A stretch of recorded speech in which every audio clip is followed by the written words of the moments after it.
Relatos fantásticos. Yo estuve en Marte. Marcial permanecía sentado, a la espera de un personaje muy especial, el coronel norteamericano retirado, Monty Estrada. Por otro lado, el periodista investigador en el controvertido tema OVNI. Marcial Bruguera, había quedado con él, a petición suya. Tras una inquietante llamada telefónica. El periodista, trajinaba con insistencia su celular. Se afanaba en repasar una y otra vez el tema sobre la llamada Alternativa 3, asunto supuestamente ocurrido en los años 70. Justo estaba vaciando el sobre de azúcar sobre el café, cuando un hombre de unos 75 años o más, entró en el local. Pelo completamente blanco y barba muy poblada también blanca. Ojos azules algo hundidos en un par de cuencas oscurecidas por la edad, le daban un cierto porte de entereza y sabiduría. Marcial lo reconoció al instante, era clavado al de la fotografía que había recibido por internet.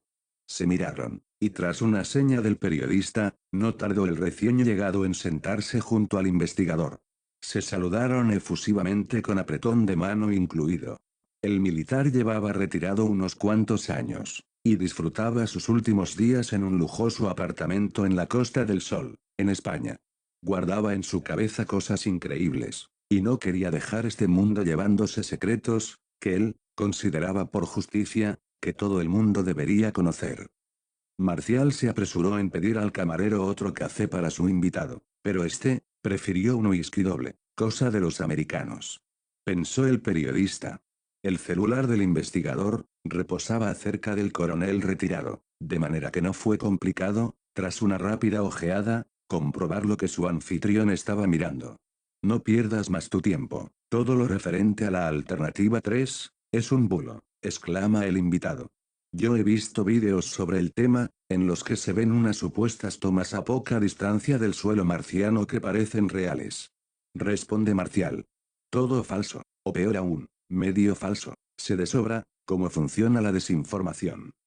A menudo la negación de un hecho, le confiere más credibilidad. Sin embargo, si publicas un acontecimiento muy popular, tal como el caso Roswell, que por cierto, ocurrió de verdad, y comienzas a publicar vídeos falsos para que los ávidos investigadores descubran, que efectivamente son falsos, la duda está servida, y también la desinformación. Marcial escucha muy atentamente a su invitado, y le responde, conozco bien el caso Roswell. Y no me cabe la menor duda de su autenticidad. La supuesta autopsia, de uno de los cuerpos rescatados del accidente de Roswell, se ve a las claras, que es una artimaña urdida por la NASA, para desprestigiar el caso. Después de este pequeño lapsus, Marcial pregunta al coronel. Entonces, lo de la alternativa 3, eso de que un grupo de militares norteamericanos han pisado Marte, ¿es falso? Yo he pisado suelo marciano, exclama el coronel sin inmutarse, frente al rostro completamente sorprendido, de su anfitrión. Ambos se miran unos instantes. Monty esboza una sonrisa, al ver reflejada la incredulidad, en la cara del investigador. Sin mediar palabra, saca un sobre raído y amarillento de uno de los bolsillos de su chaqueta, y lo estampa sobre la mesa. Marcial mira al coronel, luego al sobre. Se produce un extraño silencio, que es roto con autoridad castrense por el exmilitar. Háblalo. Marcial se apresura impaciente, siguiendo la petición del visitante. Está muy bien sellado con celo todo alrededor. Monty saca de otro bolsillo de su chaqueta, una navaja, gracias a la cual, Marcial logra por fin desembuchar un buen puñado de fotos increíbles. En muchas de ellas se ve al coronel, posando junto a un grupo de humanoides tipo grises. Su aspecto es el de un joven de unos 18 años. En otras tomas, se aprecian verdes bosques de coníferas, y extensos prados, sobre los cuales, varios tipos de animales desconocidos, pacen tranquilamente. Marcial está completamente desconcertado, nervioso y al mismo tiempo emocionado. No puede creer que todas aquellas imágenes que su invitado le muestra, sean auténticas. Tómate tu tiempo, exclama el coronel, mientras consume tranquilamente su whisky doble. Las fotos parecen reales, pero, ¿no dispone usted de algo más? Muestras tangibles que me hagan pensar. ¿Que palpo algo, que efectivamente proviene de Marte? Pregunta titubeando el investigador, sin respuesta alguna. El coronel se hace con sus supuestas fotos marcianas, las empaqueta como puede en el sobre, o lo que queda de él, apura por completo el whisky, se levanta de la mesa, y después de abrirse paso entre el público, abandona el local. Marcial, queda desconcertado.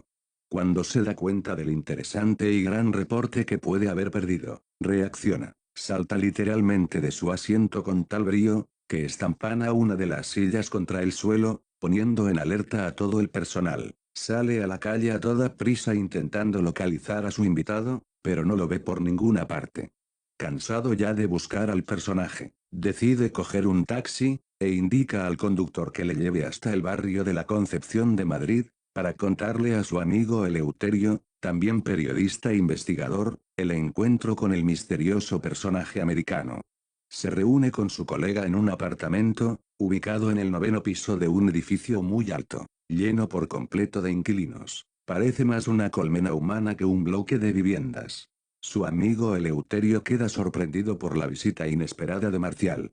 Tengo un asunto muy importante que mostrarte. No te lo vas a creer, esputa sobreexcitado el recién llegado. Eleuterio insta a su compañero a tranquilizarse. Luego le ofrece una copa y le pregunta impaciente de qué va el tema. Sin más dilación, Marcial saca una fotografía sustraída al coronel, y se la muestra a su amigo. ¿Esto qué es? El fotograma de una peli de Spielberg, pregunta Elute, que es como le llama su amigo Marcial. Mírala bien, y dime si es auténtica, exclama Marcial con impaciencia. Sin dilación, Elute escanea la foto y la abre en la espaciosa pantalla de su Mac. Después de haber escrutado a conciencia la fotografía, Elute pregunta a su colega un tanto sorprendido, ¿de dónde diablos ha sacado este documento? Solo dime, si es auténtica, o no, inquiere Marcial a su compañero.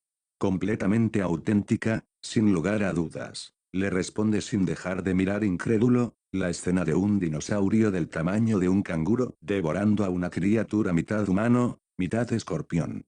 Pero lo más increíble de todo, es ver al coronel, al fondo de la imagen, parapetado tras una especie de cabina, similar a las de telefonía urbana, muy comunes tiempo atrás por todo el mundo. Esto es una bomba, exclama Elute, levantando la foto por encima de su cabeza, besándola una y otra vez, como si se tratara de un billete de lotería, premiado con el gordo. Tenemos que localizar a tu confidente, es muy importante, exclama de nuevo el compañero de Marcial, mientras este le arrebata el valioso documento gráfico. De repente, el celular de Marcial vibra en su bolsillo, sonando una ahogada canción de Ray Charles. Se apresura a leer un mensaje que dice, ven a verme lo antes posible. Estoy en el hospital clínico, habitación 733. Date prisa, me estoy muriendo, me han envenenado.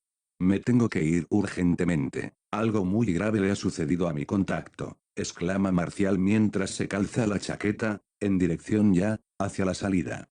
Te acompaño, esto se está poniendo muy interesante, replica Elute, mientras se hace con las llaves de su coche, y del apartamento. En poco más de 12 minutos, aparcan el vehículo en las inmediaciones del centro de salud. Se apresuran a coger el ascensor, alcanzando la planta 7. Después de recorrer un largo pasillo sorteando personal sanitario, llegan por fin a la habitación del coronel, quien a primera vista parece estar inconsciente. Coronel Monty, soy yo, Marcial, recibí su mensaje. ¿Qué tal se encuentra? Exclama el periodista, muy nervioso, y sin saber qué hacer. En esto, el doctor Ferrandiz, se persona en la habitación, y pregunta, ¿quién de ustedes es Marcial Bruguera? El investigador se adelanta hacia el médico para confirmar su identidad. Antes que nada, pregunta por el estado de su confidente. Lo siento mucho, su amigo ha muerto, por una infección aguda de salmonelosis. No hace más de una hora que falleció, su cuerpo aún está caliente. Marcial se acerca al cuerpo yacente del coronel. Tiene las manos sobre el pecho, una de ellas fuertemente cerrada, como si hubiera tratado de conservar algo muy valioso. El periodista se atreve a levantarla, y constata que efectivamente conserva el calor, un calor demasiado normal para un cuerpo muerto de hace una hora, piensa. De repente el supuesto difunto abre la mano, dejando caer un pendrive sobre la blanca colcha del lecho. Se incorpora levemente y susurra al oído de Marcial lo que sigue. Tienes que publicar el contenido. Es muy importante. Acto seguido, el cuerpo del exmilitar cae expulsando su último aliento, sin que el doctor, atónito allí presente y el compañero de Marcial, puedan hacer nada. Lo único que resta, es cerrar los párpados del difunto, guardar medio minuto de silencio en respeto al muerto, y abandonar la habitación hacia el pasillo que les lleva hasta el ascensor más cercano. Una enfermera, bloquea la puerta antes de que pueda cerrarse, pregunta por Marcial, y le entrega un estuche con algo dentro, sin decir ni pío. El investigador, lo coloca dentro de uno de los amplios bolsillos de la chaqueta de Elute, guiñándole un ojo. Los dos investigadores llegan ansiosos al domicilio de Elute, ansiosos por descubrir qué documentos puede contener, tanto el pendrive que se desprendió de la mano del coronel, como el contenido del estuche que la enfermera les proporcionó. Sin dilación alguna, Marcial se hace con el estuche. Está muy nervioso e impaciente. Le tiemblan y sudan las manos. Su colega le insta a que se tranquilice. Considera que tienen ambos algo muy explosivo a nivel de información oculta, y que deben maniobrar este material con mucho cuidado, de manera que se enfunda un par de guantes, y ruega a su compañero que le permita desembalar el contenido del paquete. Cuando lo hace, ambos quedan estupefactos. Un gran lote de increíbles fotografías quedan al descubierto, todas ellas con paisajes del planeta rojo, en los que se aprecian lagos y bosques, que nada tienen que ver con las fotos que la NASA suele mostrar al público en las redes sociales. Lo que más les impacta son los diferentes tipos de criaturas que existen en ese ocultado planeta. Después de un largo periodo de tiempo escrutando los documentos gráficos, que a todas luces parecen genuinos y auténticos, deciden visualizar algunos de los DVDs que el lote del paquete contenía. En ellos se ven más fotos y videos, más propios de una película, que de acontecimientos reales. La pareja de investigadores están agotados. Demasiada información oculta para investigar en tan poco tiempo. No saben qué hacer con el material que tienen entre manos. Elute sugiere guardarlo de momento dentro de su oculta caja fuerte.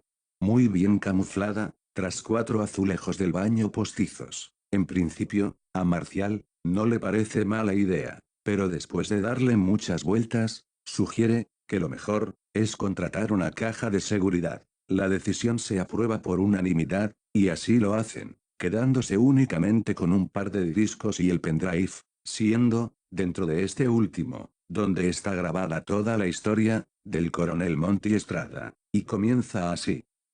Acababa de cumplir 17 años, cuando mi padre, un militar de alto rango de un grupo especial de investigación, me llevó con su todoterreno a un conocido enclave campestre, situado en medio de un panorama bellísimo, cerca de las montañas del Parque Nacional de Yosemite.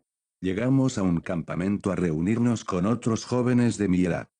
Las tiendas eran las típicas usadas por los marines en sus maniobras de campaña. Un individuo se acercó a nosotros. Vestía pantalón corto y camisa marrón claro. Una boina con insignia, del mismo color que la camisa, cubría su rapada cabeza. Debía tener unos 25 años. Mi padre y el personaje se presentaron mutuamente, y luego lo hizo conmigo.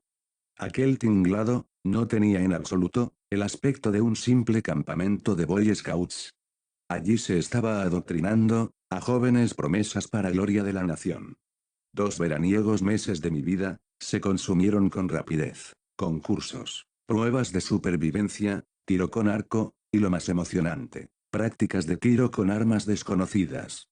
Un tipo de armas que solo se ven en el cine de ciencia ficción. Sin duda, esto último fue lo que más me intrigaba, pero también, lo que más me gustaba. Cuando se le preguntaba al instructor acerca de este tipo de entrenamiento tan fuera de lo habitual, respondía que el gobierno precisaba de elementos muy bien preparados para llevar a cabo una misión muy, muy especial.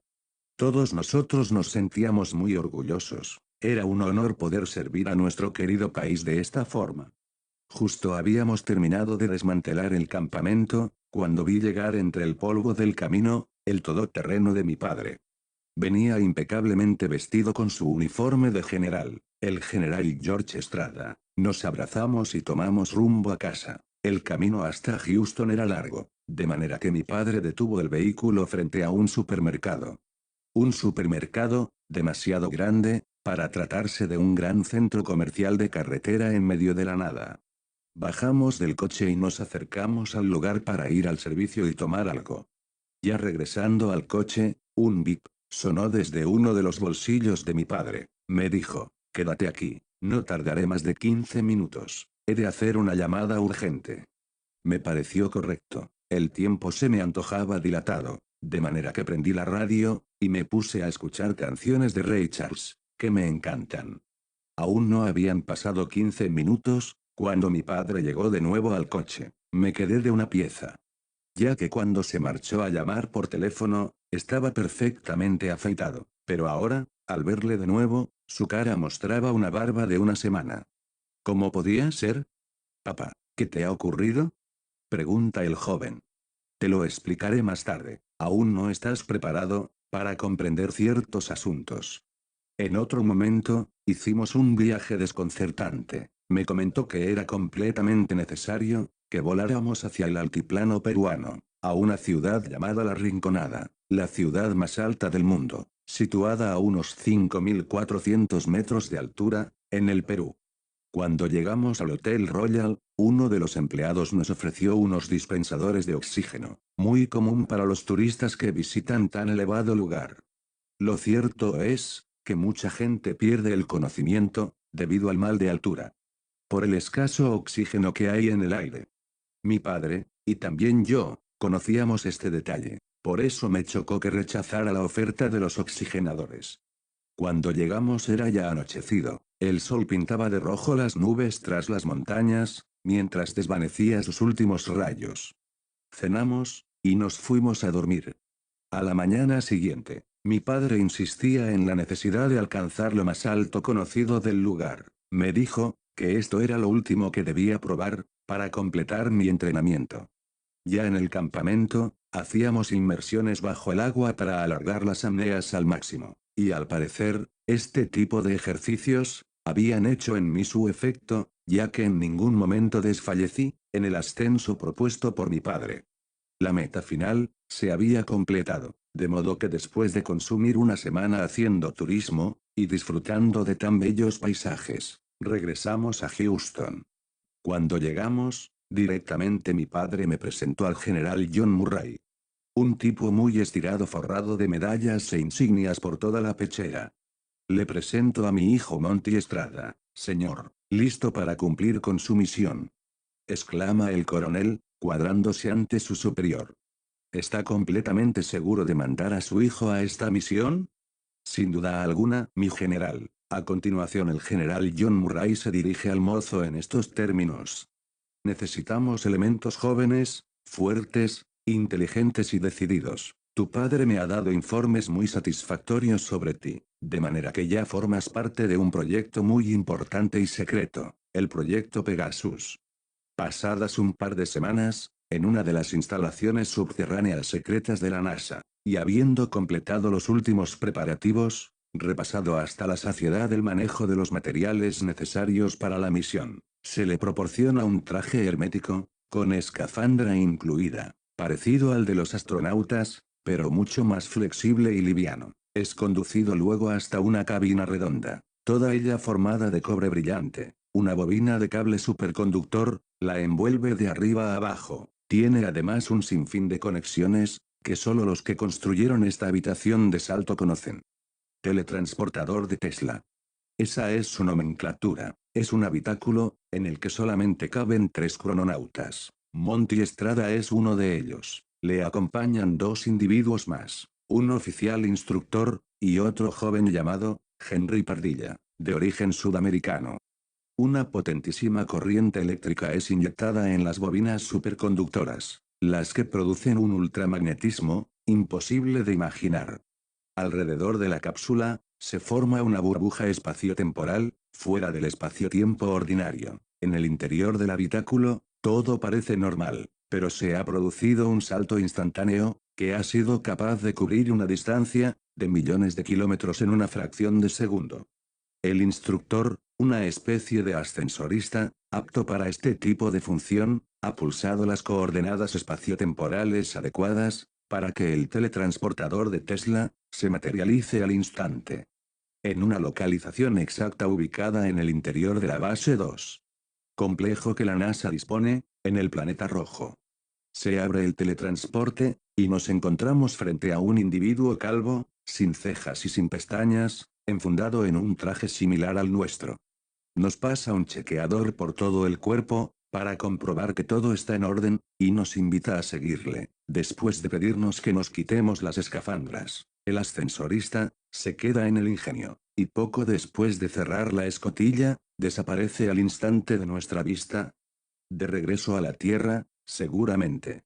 En todo momento, yo, y mi compañero Henry, seguimos las instrucciones de nuestro guía. A continuación recorremos un largo pasillo repleto de puertas a uno y otro lado. Luego, vemos al fondo una luz que parece venir del exterior. Efectivamente, es una salida del complejo, que comunica con una especie de invernadero, completamente cubierto de metacrilato transparente.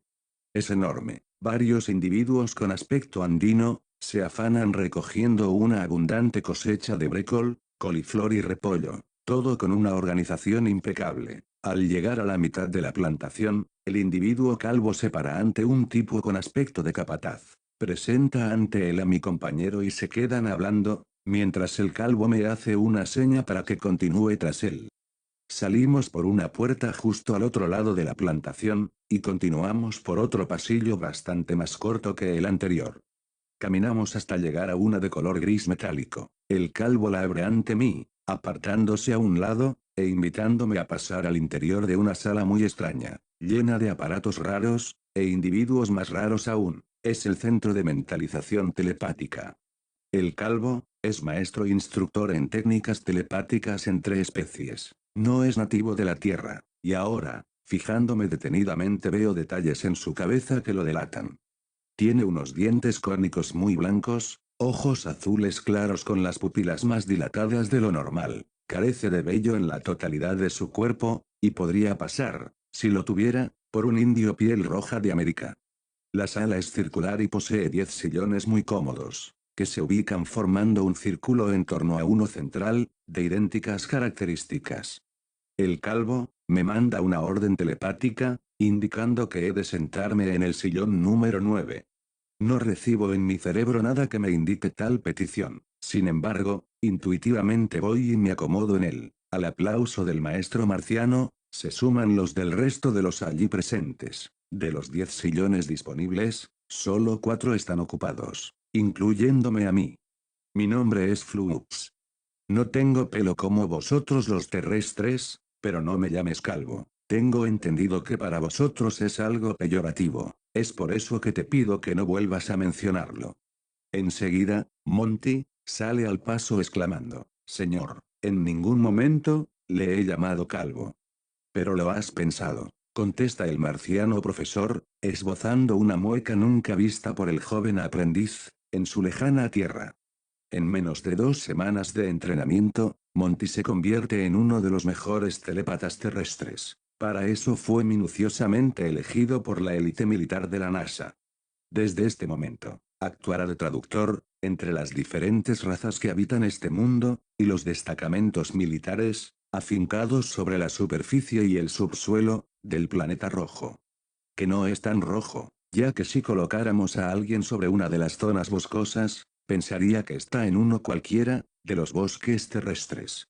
La misión principal de Monty, era servir como traductor telepático entre la raza nativa, los insectoides y los reptilianos. Eran estas tres las más conflictivas en relación con los recién llegados terrestres. Monty no solo usaba su don telepático, también se requería de él, que hiciera las veces de embajador diplomático. Esto último casi se le daba mejor que lo de la telepatía. John Murray, el general principal del proyecto Pegasus, apreciaba mucho la labor que el joven Monty estaba llevando a cabo, especialmente con las nuevas relaciones que había logrado con los insectoides. Comida a cambio de controlar mejor a los de su especie, sobre todo a los más jóvenes, ya que estos últimos habían perpetrado diversos incidentes, destrozando varios invernaderos para saquear las plantaciones, y los rebaños de ratas rojas gigantes, semejantes a los capibaras terrestres. A esta raza insectoide se les había ofrecido vegetales para comer, son omnívoros.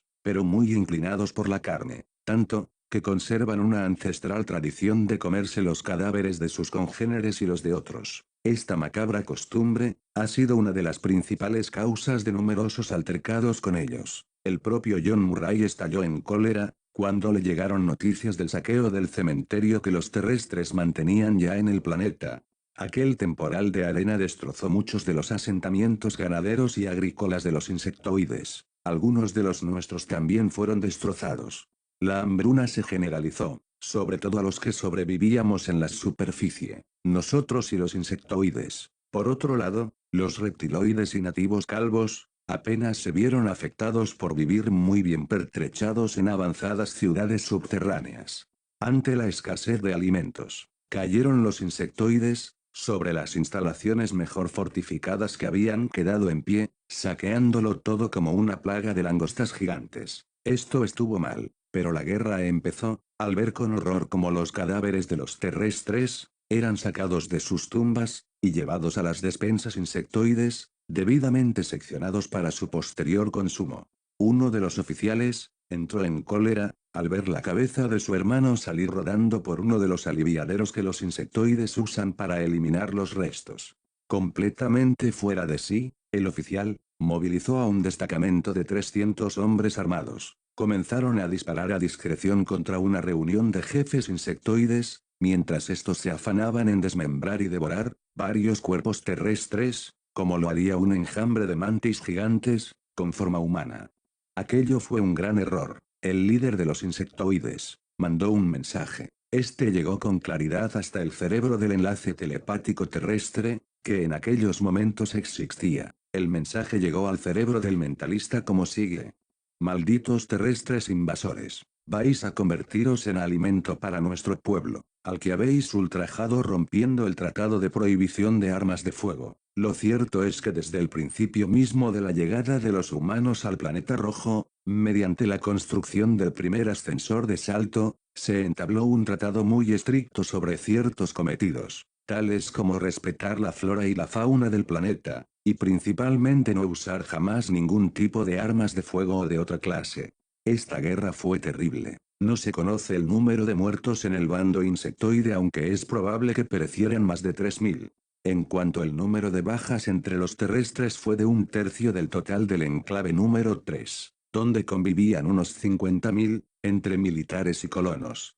Las armas de fuego usadas por los terrícolas no fueron suficientes para doblegar el empuje insectoide, quienes usaban un tipo de arma biológica muy efectiva y terrible, capaces de llevar a la muerte a los soldados, después de un insoportable dolor, que les convertía en peligrosos elementos contra sus propios congéneres.